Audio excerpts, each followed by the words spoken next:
Dr. Darrel Ray is an organizational psychologist, consultant, and author of the new book, Sex and God, which I have here, How Religion Distorts Sexuality. It's fascinating because at the end of our last interview, I kind of half-jokingly said the next book should be exploring the bizarre sexual practices of religious extremists. And it's not primarily what this book is about, but in a way, it kind of is, isn't it? Oh, yeah, there's a lot of stuff in there about how, well, a wide range of religions express their sexuality, from Islam to Hindu to Christians. It's always funny that every one of the major religions is very consumed with sex and sexuality. Why is that? It has to do with a concept I first explored in the God Virus, my third book. And the religions have to teach you what to be guilty of.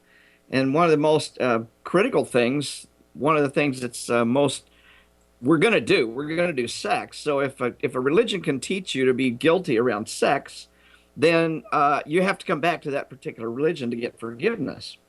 So a Hindu teaches you what to be guilty of, then the only place you can get forgiveness for sexual sin is in the Hindu religion. Same thing for Baptists. You don't see too many Baptists confessing to Muslim imams. You don't see Catholics confessing to Baptists.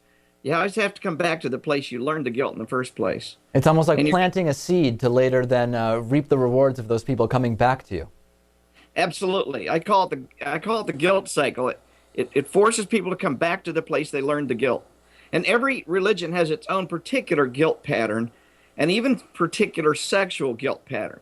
Because the things that are wrong in Islam may be wrong or not wrong in Christianity, or not right or wrong in Hinduism. You know, there can be a range of differences. You mention in the book that those who are brought up with stricter religious upbringing don't necessarily have different sexual activity histories than those who are brought up without the imposition of those religious values. They simply feel more guilty about it, which is interesting because when you talk to, I think, many who choose a strict religious upbringing for their children, part of their expectation, maybe incorrectly, is that their children will actually behave differently when it comes to sex. It doesn't seem like it's that way. They just feel more guilt about it. Absolutely. We now have 60 or 70 years worth of research on human sexuality, and there is not a nickel's worth of difference between a Christian and their sexual expression and a non-Christian, or a Hindu or a Muslim. They all express themselves very similar ways. We're humans, we're biological creatures, and we're going to express our sexuality in some fashion. And for example, 95% of all Americans, for 50 years, we've known that 95% of all Americans have sex before marriage. Well, I guess that means the only people that aren't having sex before marriage are the Catholic priests and the Baptist ministers. Well, we know it's certainly not true with Catholic priests.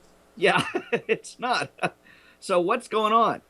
And one of the key theses of the book is that if you are religious, then you live a sexual lie. You're masturbating, you're having sex before marriage, you're fantasizing, you're using pornography. You just can't tell anybody you are. And so you have to live a lie. You have to live like you're sexually pure, when there's almost no one that could live that life. And like I said, the 5% that don't have sex before marriage, who knows who they are? They're a pretty rare breed.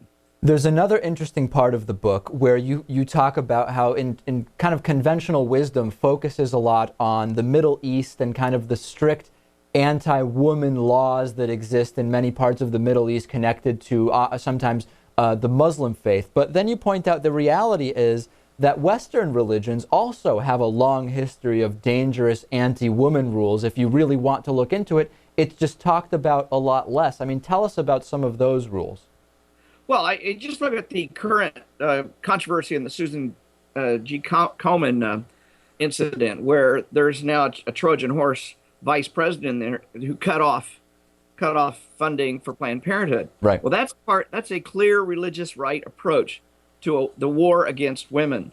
I mean, they're cutting off funding that is supporting women's health, but they're doing it because of their religious agenda around where women fit in the family and what kind of behavior women should and shouldn't be doing.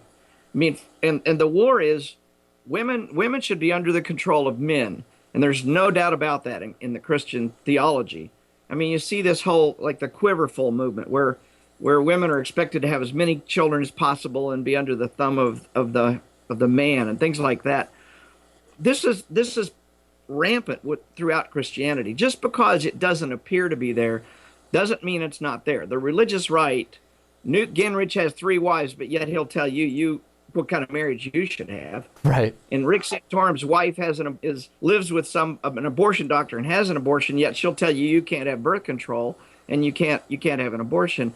I mean, the interesting thing is that based on kind of the way people in the U.S. have been conditioned by media reporting, there's something that appears much more stunning and shocking about hearing that in the Middle East, in some countries, the woman has to walk 20 feet behind the man, where there's no real thought of how women are being affected by the fact that politicians control what medical procedures they can have. I mean, I think there's just something it's much more awkwardly shocking about that. Right. And religion puts itself as you cannot criticize religion, and it puts itself on a pedestal.